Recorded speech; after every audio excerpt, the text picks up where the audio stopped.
All righty, you looking live. It's sold out, man. Live Stadium with today. The 16-0 and playoff bound New York Giants are taking on the 0-16 Dallas Cowboys. And why are the Dallas Cowboys 0-16?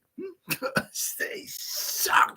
They got smoked once again in the first round of the playoffs. The Dallas Cowboys suck.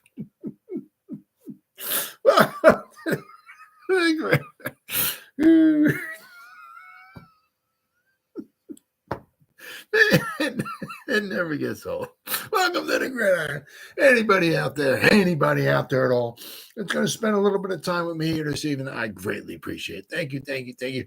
We're ready for spending time watching the replay this once again. Thank you so much from the bottom of my heart. It means the world to me.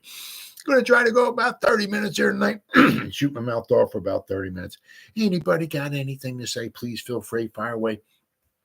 Throw in the chat box. Usually try to check on the chat box like every 5 or 10 minutes or so. So as soon as I see something in there, try to respond to it as fast as I can. So please feel free and fire away. But plus also, instead of me just rambling on for half an hour, 45 minutes, or whatever it might wind up being, it's just nice to talk to another Giant fan. So please feel free and fire away. Before I get started, if anybody wants to help support my channel out, it would mean the absolute world to me. In the description box below, the very top link in the description box takes you to my membership page. I got 3 different membership levels. The first one's called the Saquon. Second one's called the Lawrence Taylor. And the third membership level I got is called the Gridiron. Each one's got their own little perks to them. So if you want to help support my channel out, it would mean so much to me, and I thank you in advance. Thank you. If you are subscribed to my channel, once again, thank you. I can use all the support I can get, guys. But if not, please go down below, hit the subscribe button, hit that bell icon. That way, next time I go live or if I put a video out, you'll be notified. And it's free of charge. What do you got to lose, right? But if you are subscribed to my channel, thank you. And if you can also maybe give this video a thumbs up or maybe share it, that'd be fantastic. And finally, also... just a little ways down in the description box, there's 2 additional links. The top one's a Facebook link, which I'll go over in just a second. The one underneath it's a Twitter link. It's always been Twitter. I'm an old-time fart. I hate change. Get off my lawn. I'm one of them old-time farts, right? It's always been Twitter. It's Twitter today. It'll be Twitter tomorrow. To me, anyway. It'll be Twitter 3 trillion years from now when I'm long gone. Whatever letter of the alphabet Elon Musk wants to call it, that's on you, bro. I ain't calling it that. It's Twitter. All right. Follow me on Twitter. I'll follow you back. That's an absolute promise. I put Giants-related stuff in my Twitter account every day. Oh, hold on. Time out here. Got to move the chair for my buddy Randy. He woke up from his nap. All right, buddy. All right. There he is. He's here. Okay, we can continue. Randy's here. And the link just above it takes you to my Facebook group. It's called the New York Giants of Gridiron. It's my Facebook group. We have over 7,900 members in the group. It's doing simply marvelous, might I add. Basically, if I'm alive and breathing, and if I have internet access, I'm putting stuff in this group darn near 365. And now, do I put stuff in this group? But the members post stuff in this group as well. So if you join, you become a member, I put stuff in, the members put stuff in. There's a ton, there's a boatload. There's an awful lot, you can say, of New York Giants information going in this group every day. It's called the New York Giants, the Gridiron. Please join it. It's a fantastic group. You won't be dissatisfied. I promise. All right, with all that stuff said and done and out of the way with, well, the combine is come and gone. Combine, underwear, Olympics, whatever you want to call it, come and gone. But got some good stuff coming out of there. First thing I saw was, one thing was I'm going to go over. A couple of things I'm going to go over from the combine. I'm sure as the days go by, there'll be some more stuff I'll be going over from the combine. But I saw a couple. I mean, you got to keep all this stuff with a grain of salt, shall you say. I mean, if there's say 400 free agents out there, right, in the NFL this coming off season, there'll be reports, right, on out of 400, there'll be reports, articles written on 399 of the 400 are good fits, or the Giants should pursue this guy or that.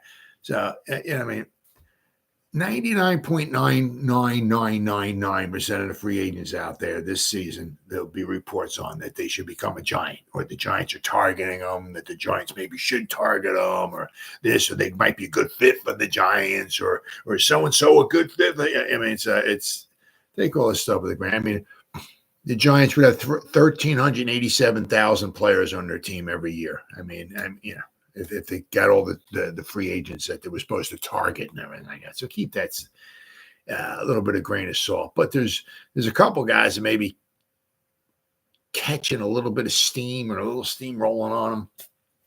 And just also from a couple of reports I read anyway, the Giants are really, obviously, and they have to, not that they're doing a bad job of trying to improve the offensive line. They're trying, but they got to do a better job. I think they're a bat. They're getting a lot of ground outs and maybe some pop flies and stuff. But we need some singles and doubles. We need some guys on base here. Okay, and of course my last story.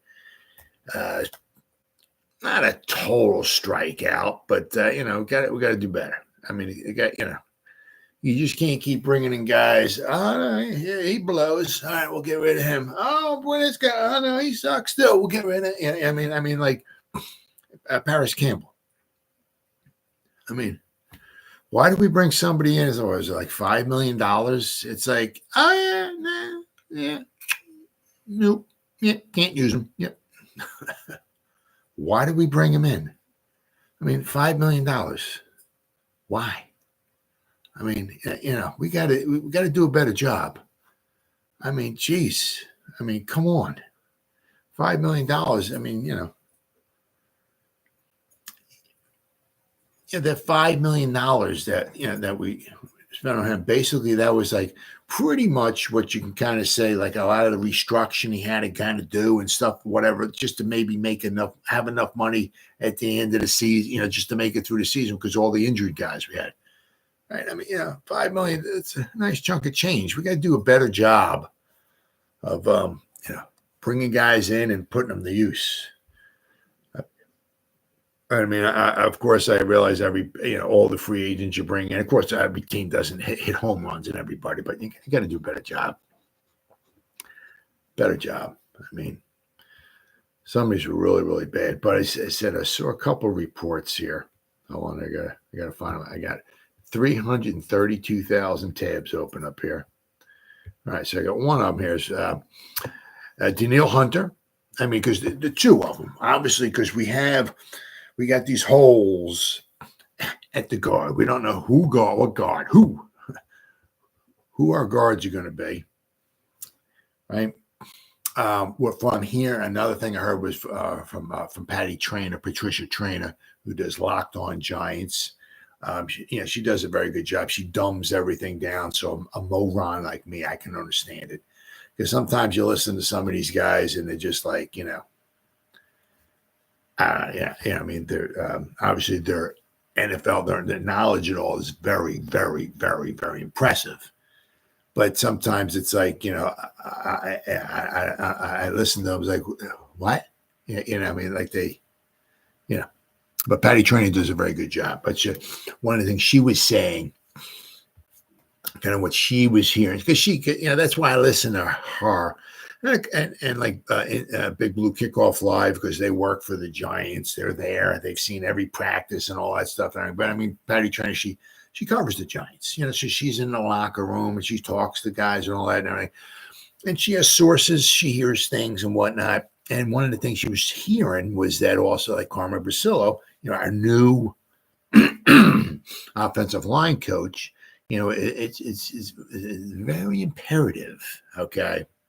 If we got anybody coming in, all right, unless basically, and she pointed this out, unless you're like the top 5 in the league at one of your positions or something like that, AKA Andrew Thomas, right?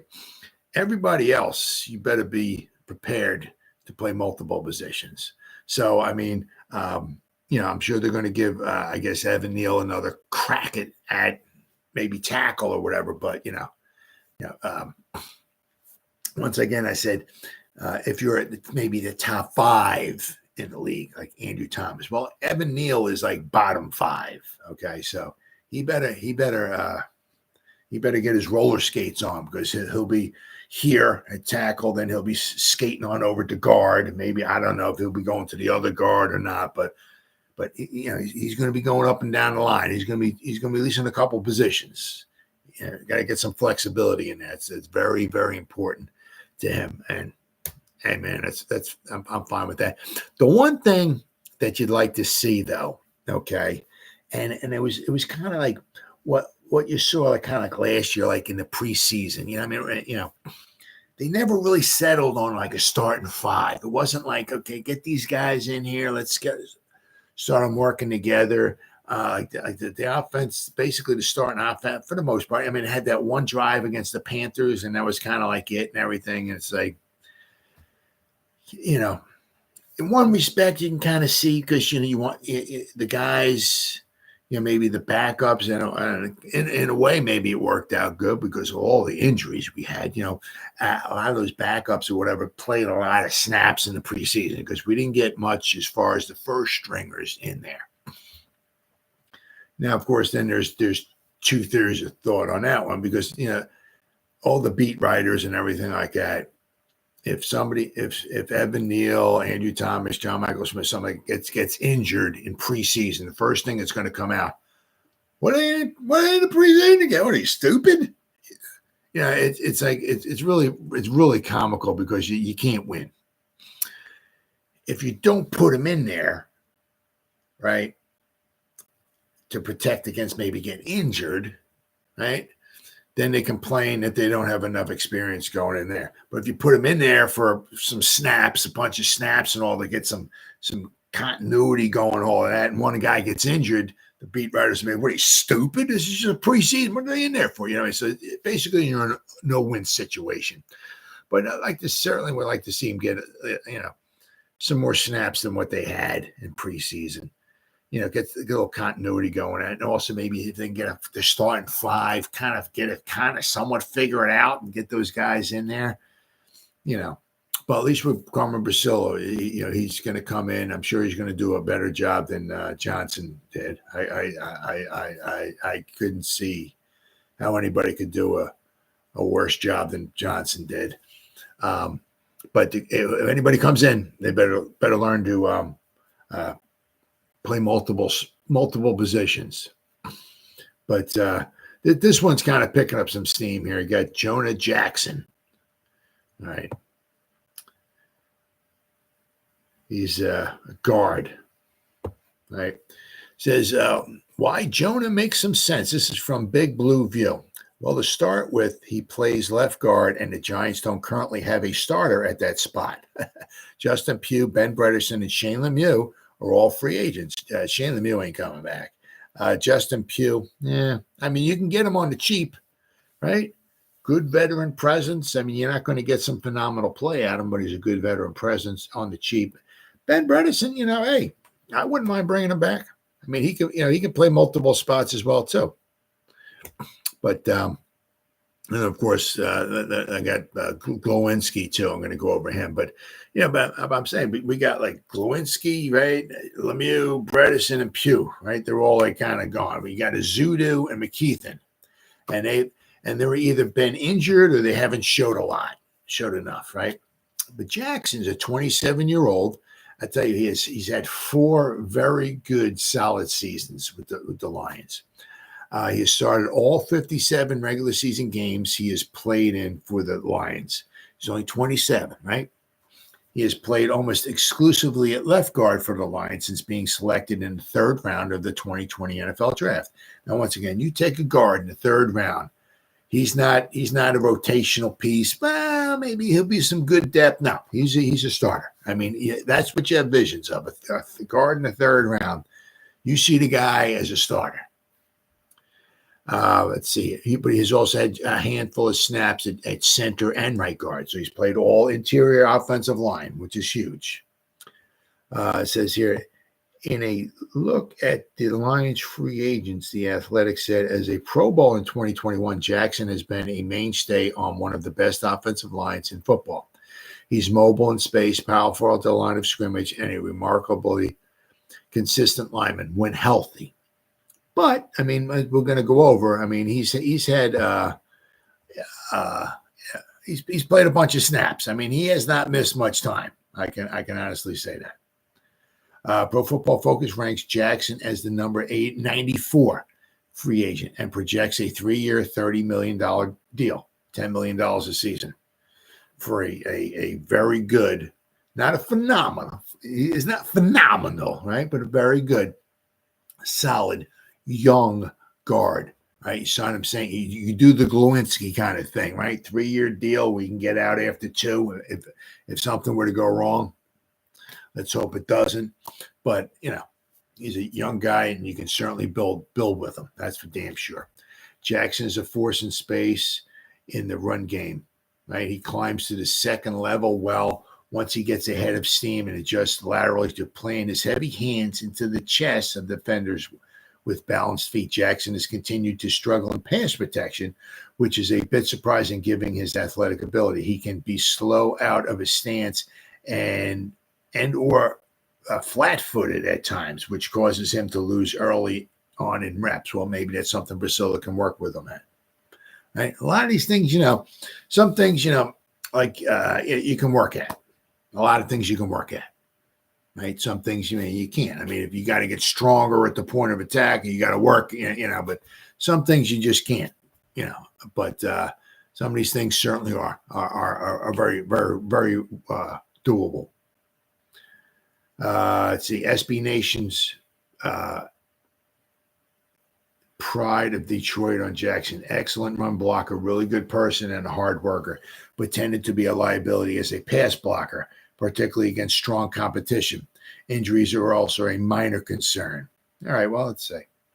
Maybe Jackson struggles in pass protection, but he has a solid 96.9 PFF pass blocking efficiency grade for his career, and he has been charged with just 2 sacks over the past 2 seasons.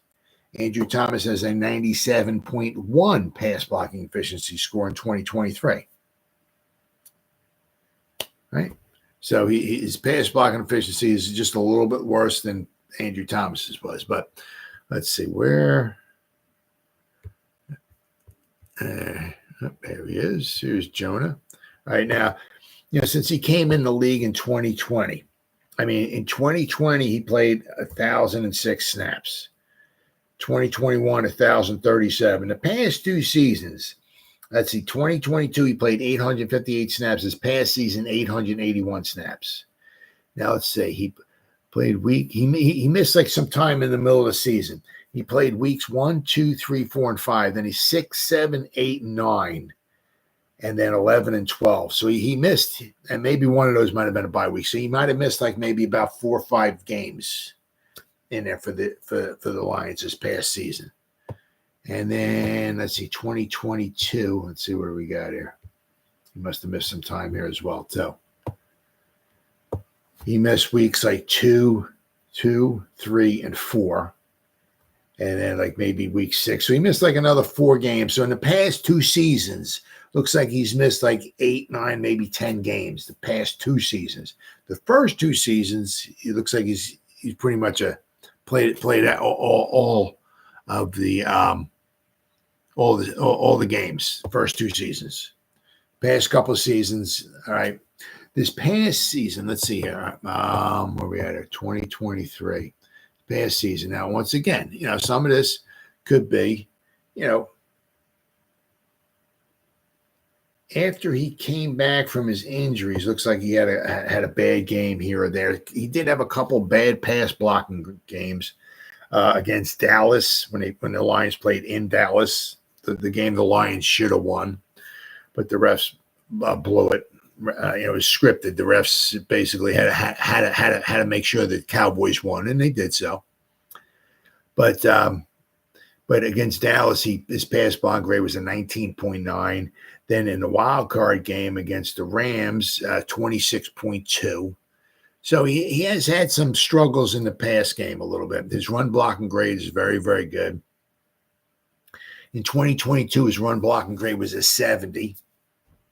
His pass blocking grade was a 53. So, his run blocking, especially in his second season, 2021, his run blocking was a 76.4. His overall grade was a 69.3. And that was that was the last season he was healthy the whole season. So some of it, too, might be when he's coming back from an injury, all right, that could be affecting his play as well, too, which is a possibility. Maybe the last 2 seasons, that may be why his grades have dipped a little bit. But even this past season, I mean, nothing, middle of the road. He graded out at a 61 overall. Once again, some of that could have been he came back maybe from injury. Maybe he was still injured, and But, the 61 is probably a lot better than what Azudu, Pugh, McKeithen, Glowinski, all these guys have been grading out at. So, but he's a young guy, 3rd round pick. He's from Ohio State. Okay, 6'4", 310 pounds. He just turned 27. So this season coming up, he'll be 27. Right. So I've been hearing a lot of things about, or certainly been a couple articles out there as far as him. It says another one here. It says Lions are predicted to lose Pro Bowl guard to the Giants in free agency. Detroit Lions have worked hard through the draft and free agency to build up an offensive line that now ranks among the league's best. Oh, yeah, they have a very good offensive line. Absolutely. But could be facing a big subtraction this offseason. Well, I mean, if they lose him, they can always draft somebody else. Right? Let's see here. Pro Bowl guard Jonah Jackson has reached the end of his rookie contract and is set to hit free agency, with a report claiming that the New York Giants could have plans to land him. Pat Leonard of the New York Daily News reported that Jackson is one of the top free agents on New York's list this offseason. And the Giants have to do something. They have to do something. And it's also, kind of like, another thing kind of like hearing or whatever is that you can certainly draft somebody. Right? Take another guard in the 3rd round, 4th round, whatever, some good quality depth. But the thing is, like with somebody like Jackson, 4 years of experience, right? What he does, he's running. As soon as he hits the ground, boom, he's running, right? There's we're not missing a step or nothing like that. There's no, whatever you want to call it,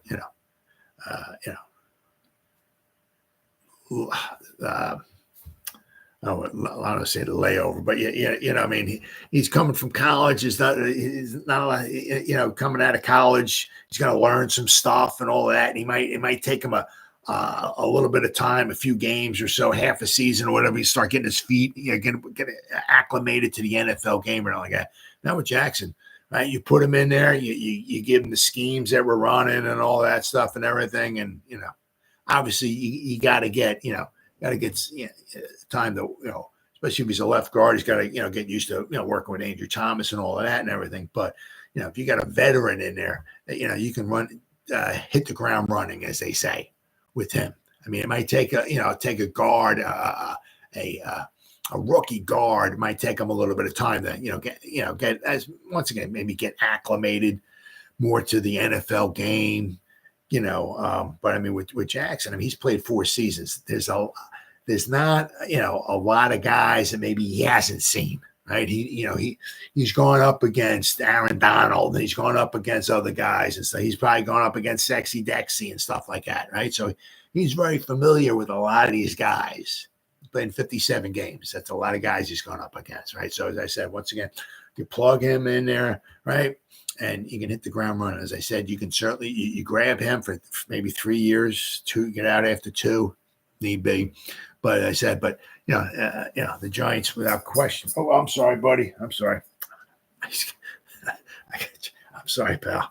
He lays at my feet, and every time I try to move my feet, I try not to hit him. I'm sorry, buddy. Bad. But and I said, certainly no problem at all about grabbing a guard either in the draft, without question. I said, we basically have holes at 2 guards, right? So maybe we get him, and then maybe we draft a guard, right? Which might be better, okay? And as I said, I mean, hey, if Zudo and McKeithen come in there, right, we draft another guard, you guys battle it out for the other spot, or right, and whoever doesn't get it, there's some good quality depth, right? Right. But I think also too is like if you try to bring in a couple rookies or like McKeithen or something, I mean, they played, but they don't have a ton of experience. I mean, because the guys keep getting injured, right? So I think we bring in maybe this guy Jackson, and we draft a guard and maybe a rookie guard in the second round or something like that, put them in. I'd rather have, obviously an experienced guard and one rookie guard instead of maybe a couple rookie guards in there, right? Because, it's going to be very important for the Giants, obviously, to hit the ground running. We don't want to start messing around with the offensive line. Well, maybe, we'll get 3, 4, 5, 6, 7 games in, then we'll start seeing who the offensive players are and all that, and we'll take it. No, you want to hit the ground running because this is they need to see some improvement this season without question, right? I mean, I'm not saying Dable's on the proverbial hot seat, but you got to see some improvement, definitely without question. And the other one I kept seeing is, which goes along with this, is good old Mr. Hunter, right? How about Danielle Hunter, the edge rusher from Minnesota. Hunter would be an outstanding get for the Giants. We previously discussed all of the reasons why. Those include he's still a tremendous pass rusher. I mean, he had 16 and a half sacks last year. So if you were able to, and he's been in the league for about 500 years, but I think he's still only 29 years old, right? Same thing. 3-year deal, maybe he can get out after 2, right? But, I mean, he had a career high in sacks last season. You combine him and what Kayvon did last year, and there's almost 30 sacks between the two of them. I mean, right? Now, he's projected from Spot Track, 3 years, $60 million, basically $20 million a season. For an edge rusher like him, very worth it. Very, very worth it. He has a close relationship with defensive line coach Andre Patterson, the Godfather, right? Familiarity there, right? He fits Shane Bowen's scheme as a wide 9 defender. Absolutely, right? Hunter won't come cheap on a deal of perhaps 2 years, though. Hunter would be an excellent signing. Absolutely. Now, I saw this here. I hope it's still, is it still there? He, yep. There we go. His stats from 2023. Pressures. He had 80 pressures last season. 80. I'm trying to, let me see where. Here we go. I'm going to pop this up here. Last season. 80. Total, 80 total pressures. Right? So that wound up ranking 9th. So, I mean, okay, I'll take that.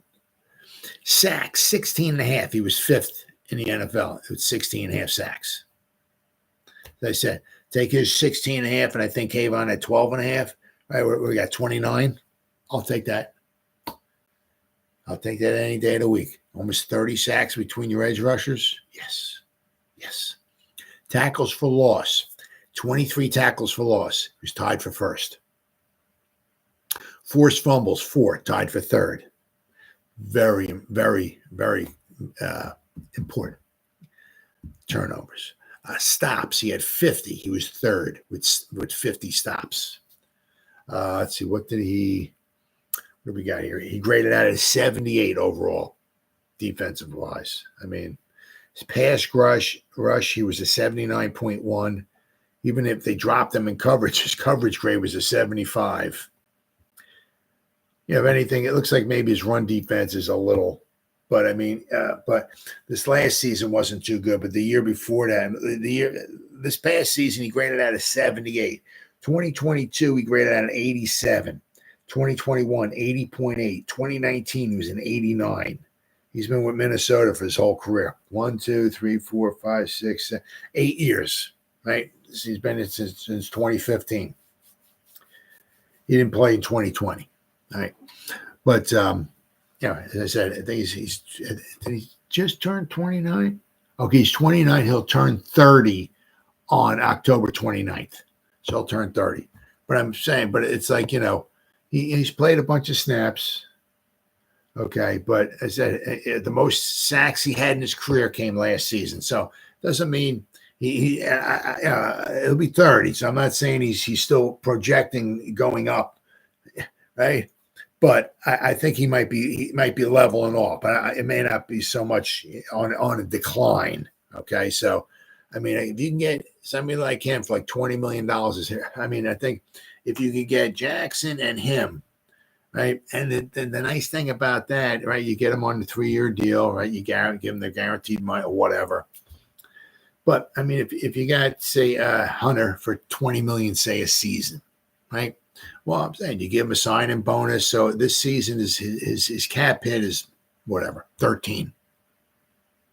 Right? Same thing with Jackson. Right? If you were to bring him in, so sign him for, they said, a 3-year deal, 10 million this season, so 3 years for 30. Right? Once again, with an out after 2 seasons, like you did with Glowinski. But I'm saying the same thing is with him. So instead of his cap hit being 10 this season, say it's 7. So between maybe Hunter and Jackson, between the two of them, their cap hit, it might be $20 million, $21 million. And you're filling 2 holes, right? Two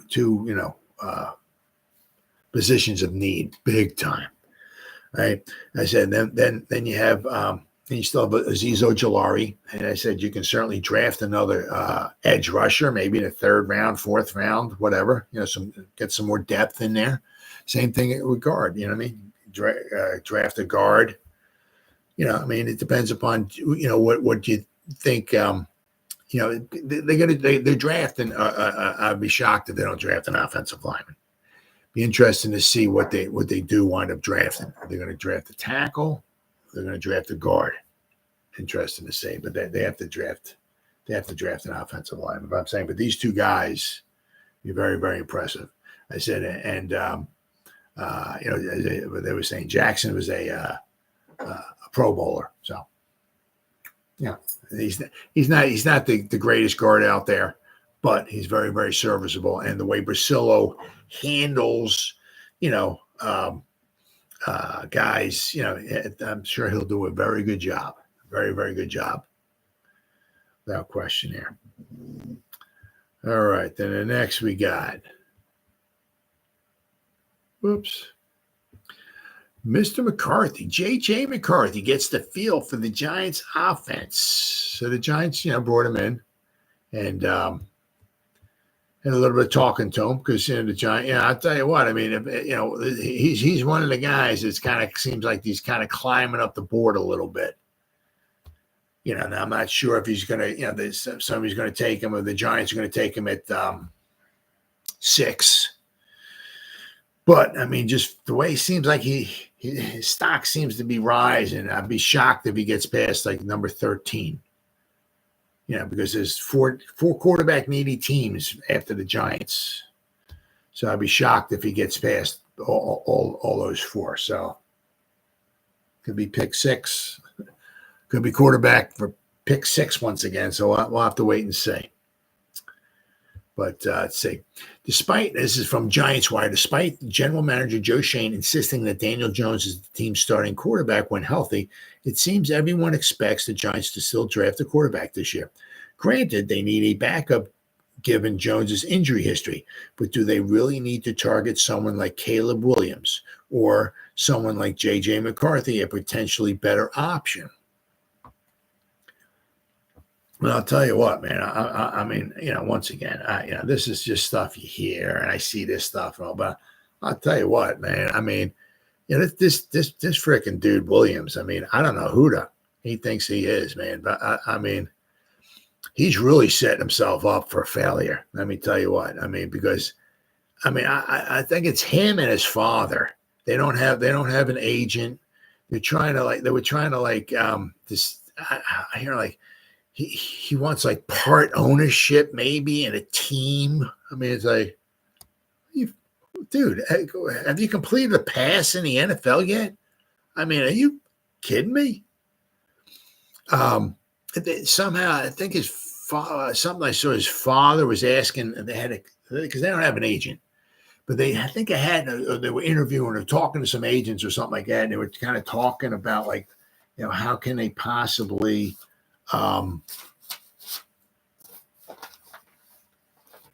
get around maybe the rookie contract or something like that, and basically, we don't want this, because the guy's a millionaire already. He's already made millions of dollars from school, right? So you got these guys, coming in, So the guy doesn't want because he's made, the amount of money he's made in college is about the amount of money he's going to make in his first year at the NFL if he gets picked number 1 overall, right? It's close to it, I think. So, what he's going to make in his first year is kind of like chicken scratch to him, right? So he's kind of, I think it was like his father was like asking the agent, or they had a couple of agents they were talking. There was anyway, we can get out of this rookie kind of contract kind of thing, like just go right to like, give us like $300 trillion a year. Is there any way we can do that? Because he's that good. I mean, we ain't worried about, he hasn't completed a pass yet or this or that. I mean, he's worth $800 trillion a year. Any way we can work that? I mean, his medicals, I'm not doing my medicals. I guess maybe there's only a couple teams he's going to do his medicals with. And I mean, just tell you what, man, sure, something else. I don't know how true this is, but something else about him also wanting to sign a baseball contract too, or something. I mean, I'll tell you what, man, this guy is really, really setting himself up for a big time. Because, you start causing all kinds of problems, and you think you're this and you think you're that, and you haven't even completed a pass yet. You want part ownership in the team, and you want like $100 trillion a year, and this, that, and the other thing and all. I'll tell you what, you go on the field in an NFL game, guess what? Guess who's got a target right on him right here, baby? Oh, yeah. He's set up for failure big time. And let me tell you what, if he goes to a crappy team, oh man, I feel sorry for him. I almost feel sorry for the guy. I mean, once again, he's. I'll tell you what. I was just looking at a video, and they were kind of like talking about like buyer beware with Caleb Williams. I mean, I don't know about that guy. Williams and other top-tier quarterbacks are likely to be gone by the time the Giants pick at number 6. So they could consider trading up, or they could trade down and wait for McCarthy, assuming he doesn't rocket up draft boards, which is a possibility. There could be other options, but it seems like Shane and head coach Brian Daboll took an interest in McCarthy at the NFL Combine during their formal meeting. McCarthy said, I drew up a play that I can run in every situation, 3rd down, 4th down, 1st and 2nd, all that good stuff, McCarthy said via the New York Post. And then the coaches were kind of changing my verbiage and making it their own. It was really nice to kind of get a feel of what that offense would be like, and it was actually a lot more simple. Cool.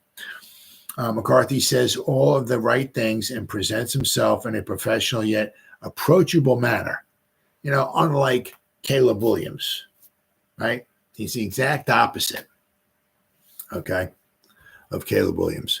He remembered different details about each meeting he had rather than giving vague complimentary answers about coaches, which a lot of guys do. A lot of guys do. Vague, you know what I mean? He built a solid foundation at Michigan under Jim Harbaugh, and if someone can develop him from here, he has the potential to be a great quarterback. I mean, like I said, let's not forget, once again, I'm not saying he's Tom Brady. I'm not saying that. I'm not even going to say he's even a starting quarterback. So, I'm not saying he's in the same stratosphere as Tom Brady. But one thing that which is it's good and it's bad.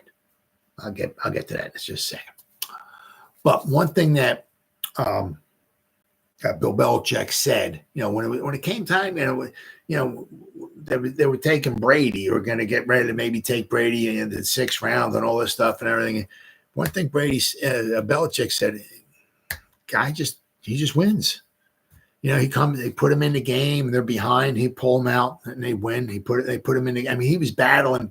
I think he had. Was it Henson? I think it was, or it was another quarterback he was battling with. But he wasn't always the starter. But sometimes, if he wasn't the starter, if Michigan was losing, they put him in the game and he'd bring him from behind. But he just wins. Which is the same thing with McCarthy, right? He just wins. Right? At high school, he's only lost 3 games since high school. I think he's lost 1 with Michigan and 2 in high school, I think it was. So I think he's had 3 losses since high school. All he does is win. Right? I mean, it doesn't matter what your numbers are. What do you want at the end of the game? You want the dub. We came out with the dub, right? That's all you want. The problem is that all he does is win.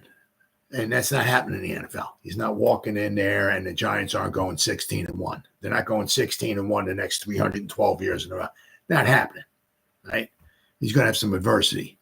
How does he respond to getting sacked 4 times in a row, throwing a pick 6, and his last 5 passes are incomplete, right? The Giants are down 21-0 halfway through the 2nd quarter or whatever. How does he? How does he handle that adversity? He hasn't had that, right? I mean, don't get me wrong. For the most part, he did a very good job against Alabama. Very good job, right? Got to give him some credit there, right? So, it could be pointing something out really, really promising about him, or once again could raise some questions. But as I said, I mean, I'm just if anybody's kind of moving up the draft board, it seems like it might be kind of like him, right? Let's see. But should the Giants target him if they are going to draft a quarterback, as so many have predicted, then McCarthy is an option as they're going to get without trading up. But the thing is, it's like, do you take him at 6? A lot of people were saying, even the people who like Daniel Jones, a lot of people seem to say, take Daniel Jones at 6. Was a little, took him a little premature. So I'm same thing with McCarthy. I don't know. I mean, do you get Caleb Williams at 1? Drake May goes at 2. Daniel goes at 3, and then 3 picks later, you got J.J. McCarthy going. So it might be a bit early for him, but we'll have to wait and see. But speaking of pick 6, right? Somebody who impressed and left a lasting impression, okay, on I'm sure many coaches, right? I mean, it's something you don't see. I mean, a lot of things, college players going to the combine. Nah, I'm not throwing. Or nah, I'm not running. Or nah, I'm not lifting. Nah, I'm not weighing myself. Nah, I'm not doing this. Nah, right? I'm not doing that. No, well, Mr. Odunze, he spent, I don't know how long he was, he wasn't happy with his 3-cone drill here. And he kept going multiple times, trying to get faster than 6.6. Potential Giants target at number 6 stayed on the field long after his workout was supposed to be over. Odunze did not break the NFL scouting combine 40-yard dash record on Saturday like Xavier Worthy did. He may, though, have set the combine record for stubbornness. And I'll tell you what, man, it had to highly impress some GMs out there. Without question. The Washington wide receiver who could be a target for the Giants at number 6 in the 2024 NFL draft did something on Saturday night that combine participants never do. He lingered long after his on-field testing was supposed to have concluded, trying again and again to improve on his 3-cone drill time because he wasn't happy with it. Rome Odunze lingered on the Lucas Oil Field late Friday, long after the stadium had emptied out, trying to break a 6.6 seconds in the three-cone drill. He kept there's one problem was he kept going to the far cone, and as he was going around it, he would keep hitting it. And I guess disqualified him or whatever it was. So he kept having problems getting around that. After the workout was over and cameras were packed away, Odunze tried over and over. Eventually, his efforts drew the cameras back to Lucas Oil Stadium field. He is the last player out here doing anything. I've never seen anything like this, Jamie at the Combine, said NFL's Network's Stacey Dales. This is a top 10 pick in the draft this year in the National Football League. From the field, sideline reporter Jamie Erdel said, "We came down here and said, Rome, what are you doing? You're the last one out here." He said, "Trying to be faster. I'm trying to be better." Tell you what, boy, GM's got to love freaking hearing that. Let me tell you what. His RAS score was a 9.91. I mean, holy crap.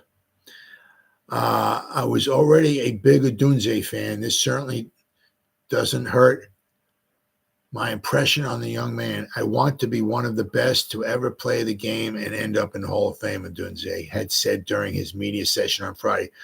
The sort of determination he showed Saturday night won't hurt. Here are all Odunze's official numbers from the Combine. Yeah, I said he wound up being a 9.91. I mean, everything, all his numbers were absolutely exceptional, except for his three-cone, which wound up being like a 6.8 or 6.6 or something like that, which is a 7.84.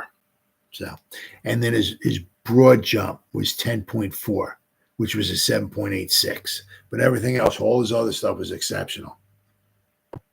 Yeah, he really, really did good.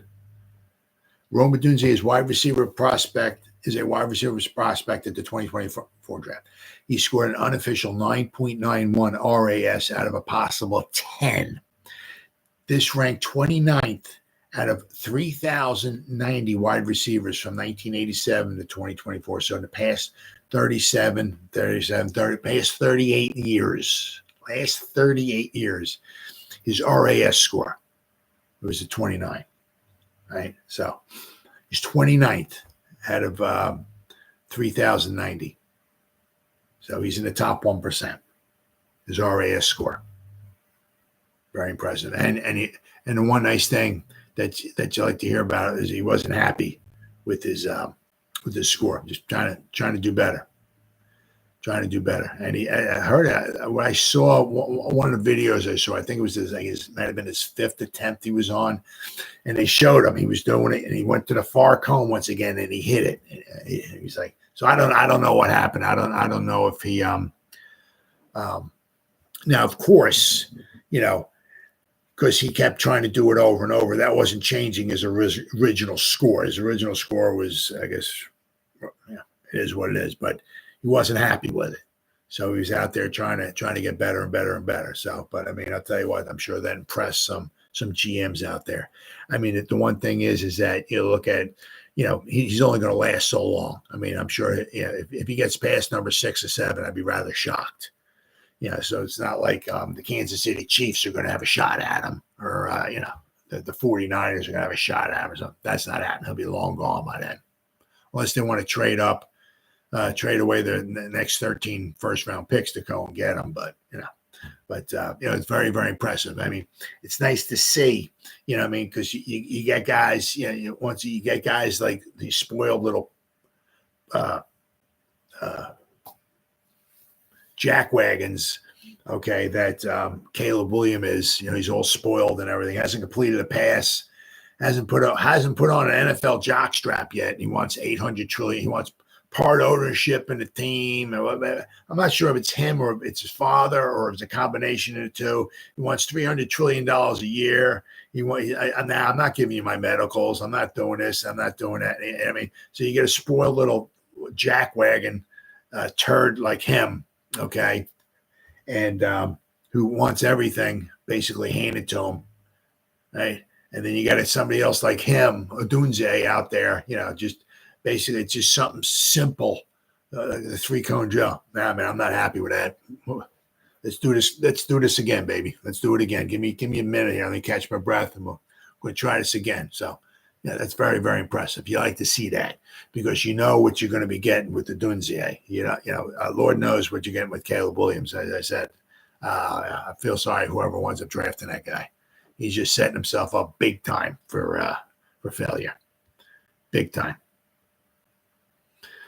All right, and then next we saw, and the thing with Darren Waller, it's like, I mean, we saw reports out there.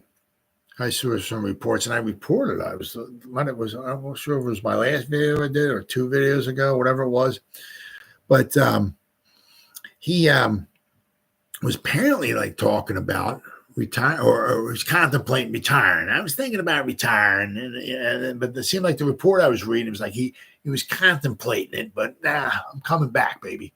But then some more reports keep coming out. It's kind of like, no, he's still maybe kind of contemplating. He hasn't maybe made up his decision or whatever. So we may not have Waller. The one thing I'm kind of like scratching my head at is kind of like, is that it's I don't really understand this, and it doesn't make much sense to me at all. It's in this article, right? Is in this article here? Yeah. Wait, is it? Yeah, here we go. Yeah. Once again, I don't understand this, but this article here I got is 7 free agent tight ends the Giants could target to replace Darren Waller. 1 year after acquiring Darren Waller via trade from the Raiders, the Giants may be forced into replacing him. Waller told the New York Post on Friday that he's still undecided about his future and could opt to retire. I have not made a decision either way, Waller told the Post. If Waller does return in 2024, he will be owed a base salary of $10.5 million, which accounts for a cap hit of $14 million. If he opts to retire, the Giants will clear $6.2 million in cap space, but be left with a dead cap hit of roughly $7.9. Now, I'm not sure if some of that was some of the money that got, I don't quite know if, some of that the money he's going to be that owed him be 7.9. If that's all like a sign-in bonus or not, or do they actually owe him some money? It's like he retired and they still got to pay him some money. I'm not sure. As I said, I'm not sure if that's the 7.9 is like once again all of it, like a signing bonus or something like that. But once again, he's still contemplating. So he still hasn't made up his mind. But if he does, the Giants will save themselves $6.2 million in cap space. Because of Waller's transparency with the Giants, they have already begun to pour over the names slated to become available in free agency. So, the money that they'll be saving, right? They're going to obviously put toward a new, maybe another tight end. Waller's uncertain future was something that had been floating around in Indianapolis. The Giants met with his representatives today and received word he intends to play. Now, note, Giants have been inquiring about tight ends in free agency, going to need contingencies. Absolutely. Oh, yeah.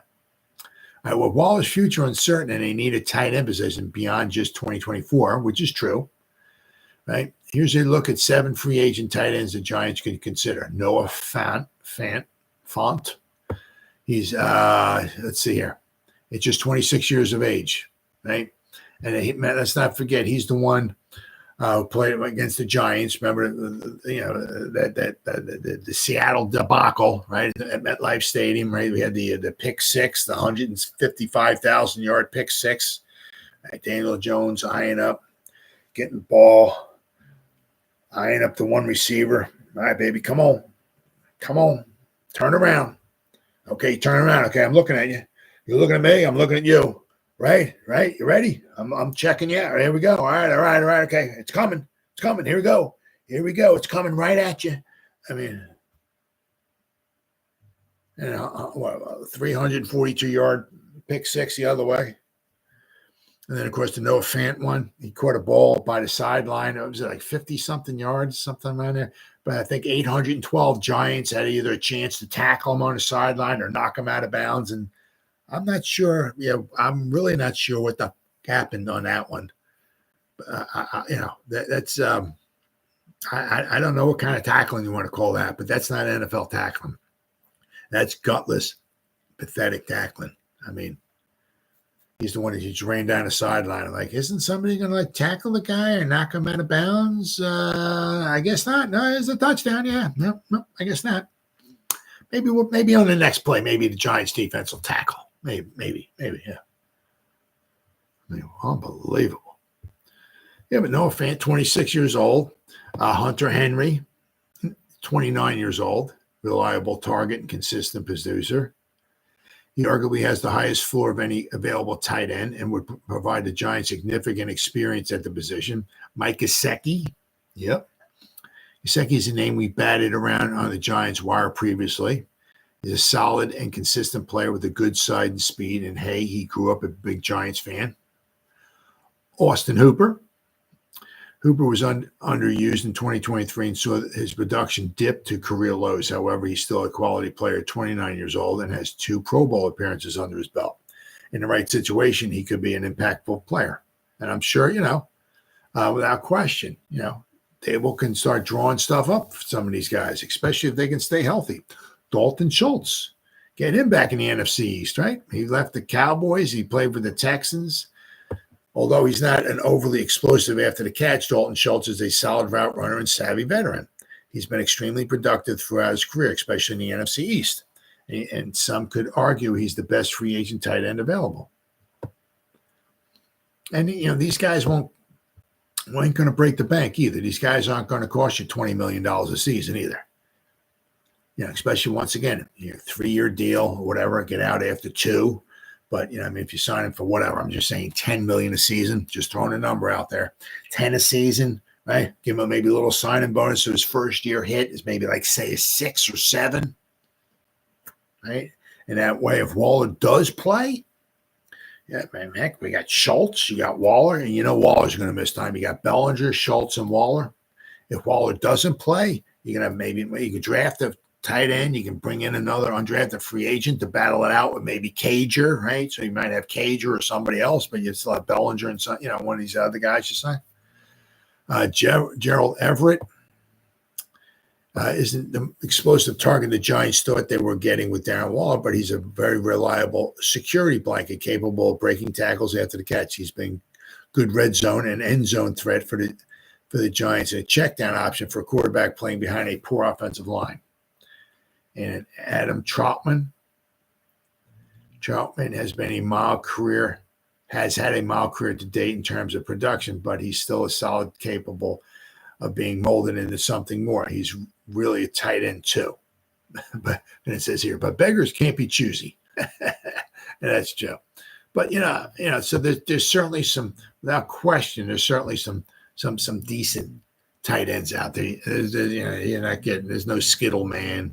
There's no Kelsey, no Goddard, nothing like that. But, some decent guys. But, you might want a security blanket just in case Waller does, retire.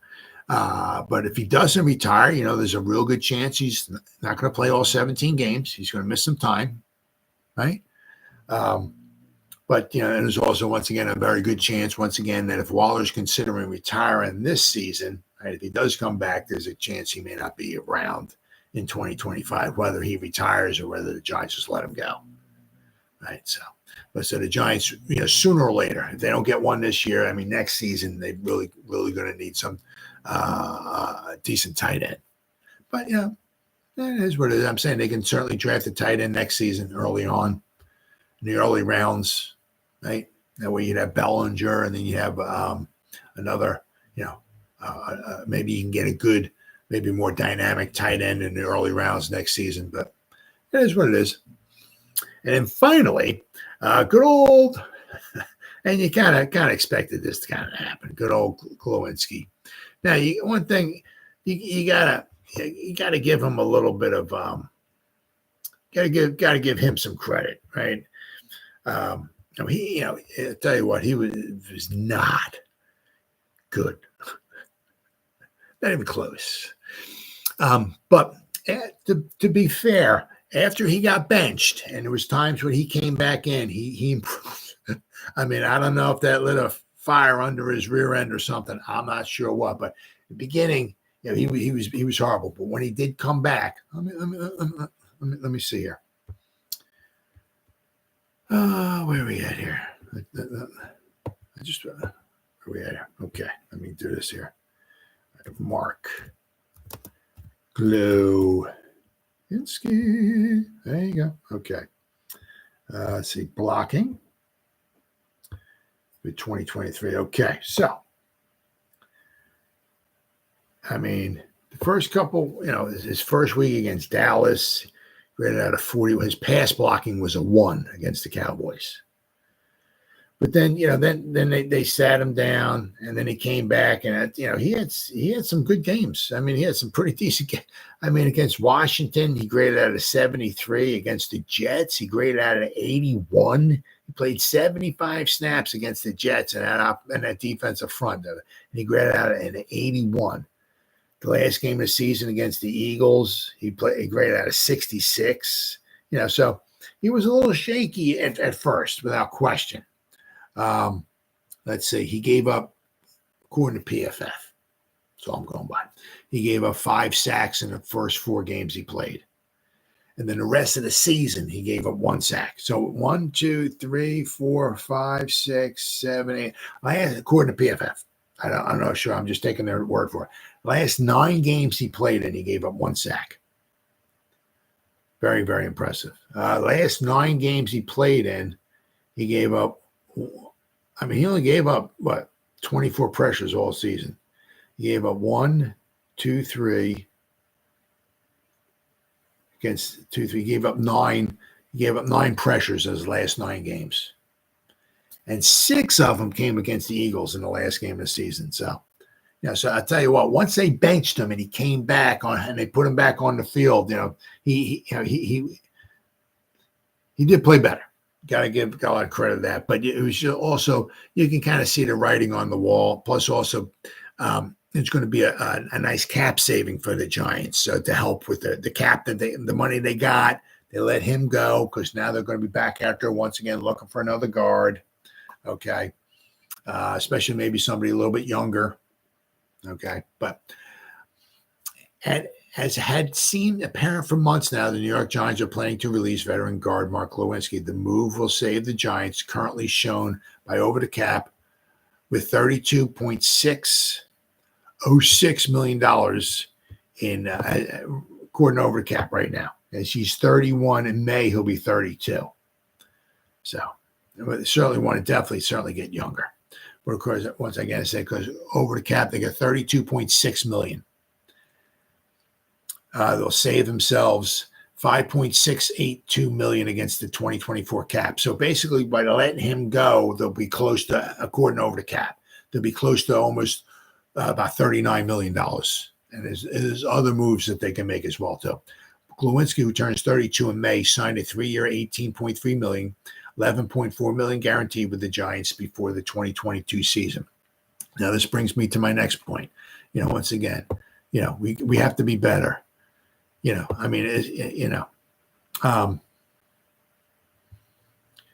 the signings, right? We just bringing guys in. Oh no, yeah, he sucks. Yeah, we'll get rid of Paris Campbell. Yeah, sign him for $5 million. Yeah, can't use him. I'll just sit him on the bench. You got to do a better job.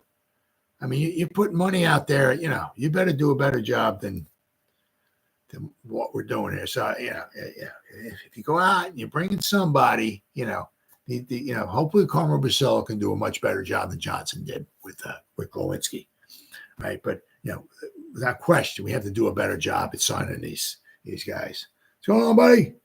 Oh, thank you, pal. My wife never thinks I'm right, but thank you, pal. Yeah, we got to do a better job. We just can't.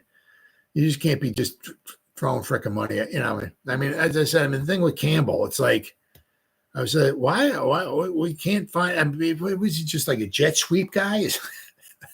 But yeah, I mean, why do we bring him in? Yeah, I mean,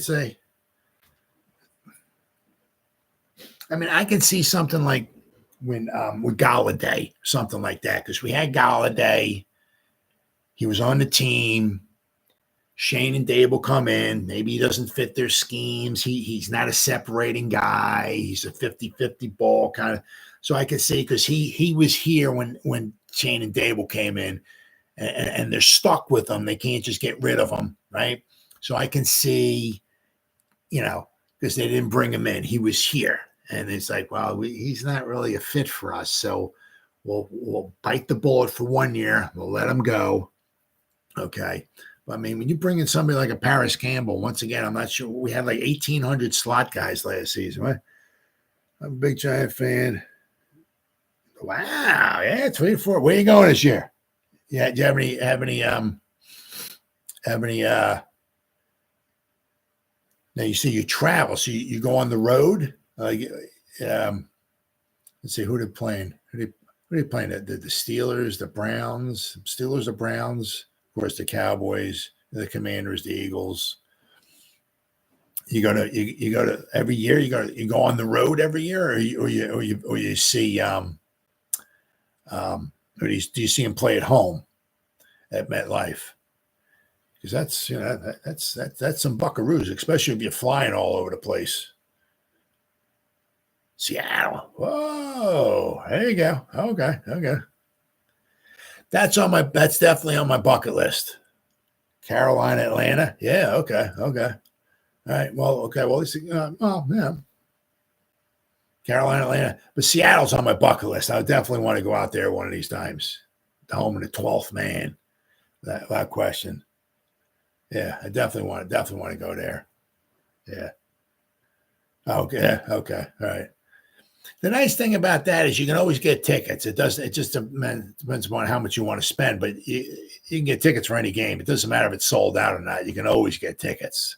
That I like. You can, it's an awesome city. Oh yeah. Yeah. No, I've never been out there. I went out. I've gone out to, went out to Oakland one time, and saw out there, but I've never been to Seattle. The loudest stadium. Oh, is it? Yeah. Have you been to Kansas City? I heard they're great fans. I mean, that's a great sports area right there. But that's why they built the Seattle. I guess it's a kind of like straight up and down to keep all the noise, I guess, in or whatever, to make it as loud as humanly possible. I mean, that's a heck of a stadium, boy. I'll tell you. Loudest stadium of Kansas City. Yeah. Well, I mean, that's home field advantage for you. I mean, if you can get the crowd going for you, that's huge. That's absolutely huge. But I mean, with the Glowinski, I mean, it's just, let's see here. In 2 seasons with the Giants, Glowinski played 32, get 22 starts. He started all 16 games in which he played in 2022, but made only 6 starts in 2023. Glowinski lost his starting job in week 2 and was only used when necessary the remainder of the season. It was clear the Giants were moving away from counting on Glowinski and made it seem unlikely he would be with the team in 2024. We now know that will be the case. Releasing Glowinski as General Manager Joe Schoen first moved toward a promised and necessary restructuring of the offensive line. Well, I thought that's what he was trying to do when he brought Glowinski in the first place, was trying to restructure and all of that, the offensive line. We need to improve as a starting 5, and we need to improve the depth, and that'll be a priority this offseason, Shane said at the NFL Scouting Combine. Well, I thought that's what he was trying to do when he brought Glowinski in. In the first place, but I mean, they got to do a better job. 2 times. Oh yeah. 2013. Huh? Wow. Very good. Well, 2013. No, that wasn't 20. Was it 20? One of the times I know they got smoked there pretty bad. Was that in 2013? I know they got killed one of the times there. Nicest stadium in the NFL is US Bank. Oh yeah, Minnesota. Oh yeah, that's another one. Yeah, because yes, that's right by the mall, right? I think. I mean, that's supposed to be a nice stadium too. Yeah. I mean, the stadiums are building nowadays. It's like absolutely incredible. I mean, I guess you spend over $1 billion or whatever. I guess I guess you expect something nice. Yeah. Yeah. Yeah. Well, no, I mean, Kansas City, that's on the bucket list too. Yeah, without question. And ours are real nice fans out there, really knowledgeable and everything. And of course, I'd like to go out there sometime and see, obviously, Patrick Mahomes play. That would be huge. Because it's kind of like when you go out there, you also like this. You want to see the Giants win, but you don't want to see them. You know, I mean, if you can see Patrick Mahomes, because not all that time. You know, you're going to get a chance to be able to say you saw Patrick Mahomes play either. You know, so I mean, I'm sure that's probably pretty special. But I mean, in Seattle, I did go to Lambeau Field. I've seen Lambeau Field, Soldier Field. I want to go there. There's a ton of places I want to go to. This past season, we went to. We were in Miami. I don't go with it. I wish I wanted the Giant, but my son, unfortunately, is a Cowboy fan. So basically, for his birthday present, which is in September, we pick a Cowboy game on the road, and we go there. So this year we were with Miami, and the Cowboys played each other, and that wound up being a good game. The Dolphins won on the last second field goal. But it was Hard Rock Stadium, very nice stadium. It was a great game. I go there. The nice thing when I go there, I don't have no skin in the game. You know what I mean? So I just go there, and every time we see the Cowboys play, it's always a close game. Always. The year before that, we saw them at Lambeau Field. That was an overtime game. Always close. But I said I have no skin in the game, so I just go there. I sit there and I enjoy the game. You know, my son's the one. He's the Cowboy fan. You know, so he wants them to win, but. Yeah. When were you there, Miami? This past season? Yeah, because that wasn't much of that wasn't. I mean, if it wasn't for Pinnock's 135-yard interception return for a touchdown, I mean that game. I mean, that was almost like a 14-point play right there. I mean, even if he throws an incomplete pass, they kick a field goal. So you figure that was like a 10-point play right there. So instead of, was it 31-16, it could have been like 30. Whether it was that be 34-9, we would have lost maybe. So I only go to Giant games. Yeah. Oh, I don't blame you. Giants, yes, October 8th. Yeah. Okay. But it's because I said with my son, that's like his birthday / Christmas present. So we always pick a game. So this year, I think we're going to drive because I'm in South Jersey here. So we're going to drive. I think they're playing in Pittsburgh or in Cleveland. So we might drive to one of those two stadiums because we haven't been there yet. So we're either going to see the Steelers play, the Cowboys and the Steelers, or the Cowboys and the Browns play this year. So at least we don't have to worry about flying or not like that.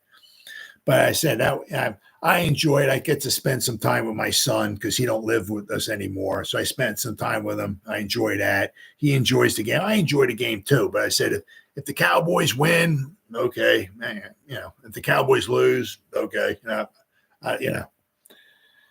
Run defense kept it. Oh yeah, the run defense. Yeah, I mean, I'll tell you what, that Miami game. Oh my goodness. Man, that was a tough one. That was one. That was Daniel Jones. That was the neck injury, right? Right? We were there in that game. Offense good. Yeah. Was that? I think that's when was it McKeithen or Azuda? It was like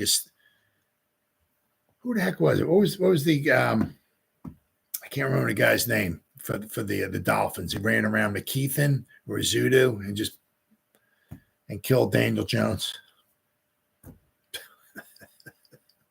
poor freaking guy. I was in Arizona. Oh yeah. Oh, there you go. monumental comeback. I'll tell you what. I mean, I think we started with 2-8, and we didn't have that monumental comeback. We could have been 1-9. I mean, holy cow. That was a heck of a comeback. That second half. Whew. Man, that was impressive. That was really, really impressive.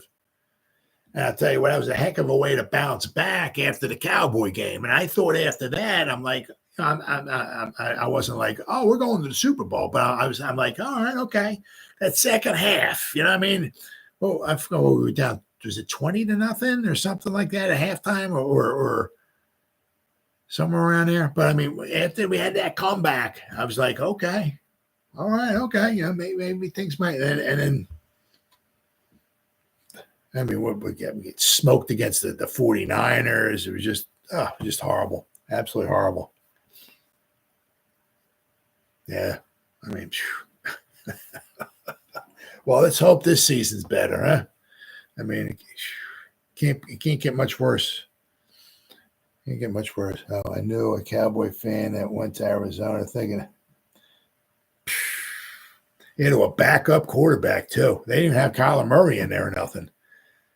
Yeah, I mean, was it 28-16? I think they lost, something like that. I mean, man, oh yeah, it's a big time choke job.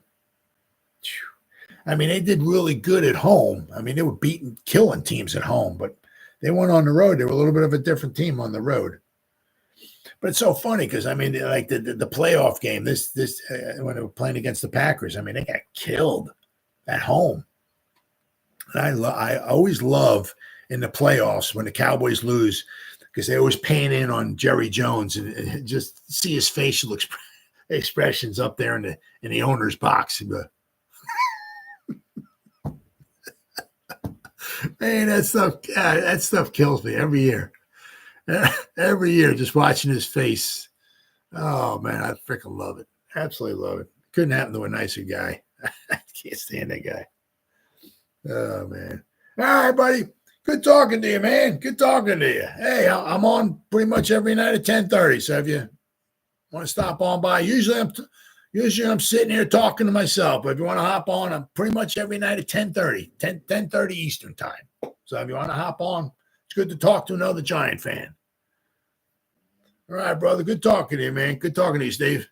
Have a good night, buddy. All right, so whoever spent any time listening to me live, thank you. If anybody's going to spend any time watching and replay this, once again, thank you so much from the bottom of my heart. It means the world to me.